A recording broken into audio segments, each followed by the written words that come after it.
टंडोला यार में अहल बैत जे हुबदार परवेज़ अली समो पारां करबला जे अज़ीम शहीदनि जी याद में मजलिस जा प्रोग्राम जारी आहिनि। रिपोर्ट मंसूर कालरो।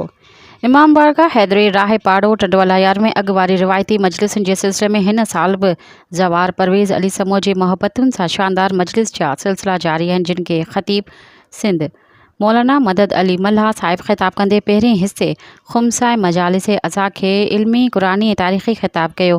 पाण इमाम मसलूमीन ख़ासतौर इमाम ज़ैनुल आबिदीन अलैहिस्सलाम जिन जी पाक ज़िंदगी तोड़े साणस पेश आयल यज़ीदी ज़ुल्मनि बाबति तफ़सीली ज़िक्र फरमाए ख़ूब दाद हासिल करे इमाम मज़लूम खे सलाम पेश कया, जिन जी क़ुर्बानीनि ऐं तबलीग वसीले रसूल करीम सल्लम जो दीन इस्लाम हमेशा महफ़ूज़ थी वियो।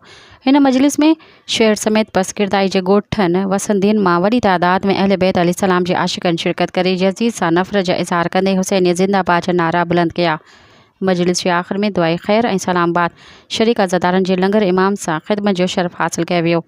यादि रहे त अॼु खां साॻे इमाम बारगाह जे मैदान ते मजलिसुनि जे सिलसिले जी ॿी कड़ी शुरू थींदी। थधे पाणी जी सबील इमाम हुसैन अलैहिस्सलाम जा बि ख़ासि इंतज़ाम ॾिसण में आया। स्टेज सेक्रेटरी जा फ़र्ज़ ज़वार ग़ुलाम मुस्तफ़ा पंहिंजे थधे मिज़ाज ऐं सुहिणे अंदाज़ सां मामूल मूजिब सरअंजाम ॾिना।